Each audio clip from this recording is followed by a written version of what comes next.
विकासाच्या राजकारणासाठी आणि समाजाच्या भल्यासाठी विधानसभेत आणि विधानसभेच्या बाहेर देखील संपूर्ण महाराष्ट्राचा आवाज बनणार अशी गर्जना सावनेर कळमेश्वर क्षेत्राचे लोकप्रिय आमदार डॉक्टर आशिषराव देशमुख यांनी सावनेर या ठिकाणी आयोजित अभूतपूर्व दसरा मेळाव्यात नतमस्तक होऊन केले आहे। विजयादशमी, धम्मचक्र प्रवर्तन दिन, गांधी जयंती, आरएसएस स्थापना दिनानिमित्त भारतीय जनता पार्टी ओबीसी आघाडी महाराष्ट्रद्वारे आमदार डॉक्टर आशिषराव देशमुख यांच्या नेतृत्वात दिनांक 2 ऑक्टोबर रोजी नगर परिषद ग्राउंड सावनेर या ठिकाणी भव्य दसरा मेळावा आयोजित करण्यात आला होता। सध्याची राजकीय परिस्थिती, राज्यातील घडामोडी, नागपूर जिल्ह्यातील राजकारणाची दिशा, सावनेर नवनिर्माण, सावनेर कळमेश्वर क्षेत्राचा विकास, आगामी निवडणुका अशा अनेक विषयांवर आमदार डॉक्टर आशिषराव देशमुख यांनी आपले विचार व्यक्त केले। आपल्या भाषणात ते म्हणाले, विजयादशमी, धम्मचक्र प्रवर्तन दिन, गांधी जयंती, आरएसएस स्थापनेची शताब्दी या चारही विश्वव्यापी कार्यक्रमांचा आज सुरेख सहयोग जुळून आला आहे। यावेळी त्यांनी योजनांबाबत माहिती दिली।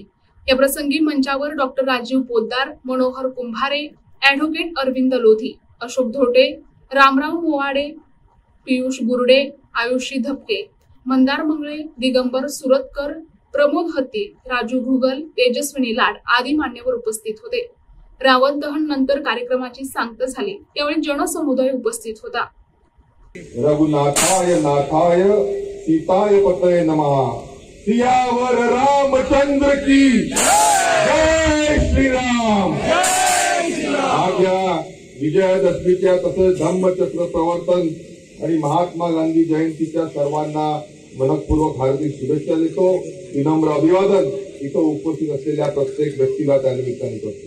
विजयादशमी किंवा दसरा म्हणजे असत्यावर सत्याचा विजय, अनितीवर नीतीचा विजय, अन्यायावर अन्यायाचा विजय। दसरा म्हणजे अधर्मावर धर्माचा विजय, अधर्मावर अंधारावर प्रकाशाचा विजय आणि ती संस्कृती जोपासण्यासाठी आपल्या सर्वांची त्या निमित्ताने जबाबदारी आहे। आज धम्मचक्र प्रवर्तन दिन त्या निमित्ताने आहे। महामानव डॉक्टर बाबासाहेब आंबेडकरांनी 1956 साली जी धम्म दीक्षा घेतली, आज सोबतच महात्मा गांधींची जयंती आहे, ज्यांनी आपल्याला प्रामाणिकता, अहिंसा, सत्य याची शिकवण निमित्ताने केला।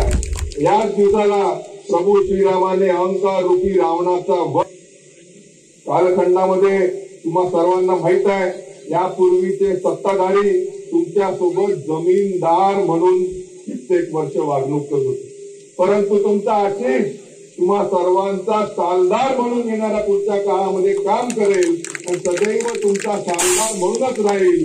मी लोकप्रतिनिधी आहे, सत्ताधारी नव्हे, मी तुमचा सेवक आहे, मालक नव्हे। इमाने, इतबारे, प्रेमाने, जिव्हाळ्याने, आपुलकीने, आदराने, अविरतपणे मी आपली सेवा करेल असं आजच्या दिवशी मी सांगतो। आपल्या सर्वांचं इथे मी हात जोडून आपल्या सर्वांचं अभिवादन करतो। आपण सर्वजण बहुतांश लोक इथे ओबीसी आहोत। आपल्या सर्वांना खऱ्या अर्थाने अभिमान आहे की आपल्या देशाचे प्रधान सेवक, लाडके प्रधानमंत्री हे देखील ओबीसी समाजातून त्या निमित्ताने त्यांच्या नेतृत्वामध्ये मागच्या 10-11 वर्षामध्ये सातत्याने विविध क्षेत्रांमध्ये अतुलनीय कामगिरी आपल्या देशाला त्यांनी करून दाखवली आणि येणाऱ्या पुढच्या काळामध्ये या कामगिरीच्या भरोशावर आपला देश हा जगद्गुरू बनल्याशिवाय राहणार नाही। त्यांनी ओबीसी आयोगाला संवैधानिक दर्जा देण्याचं काम असेल, किंबहुना लवकरच ओबीसीची जातीय जनगणना चालू करण्याचं काम असेल, हे करण्याचं काम सन्माननीय मोदीजींनी आपल्या सर्वांसाठी केलं। प्रतिनिधी मंगेश कुराडे, NTV न्यूज मराठी, नागपूर।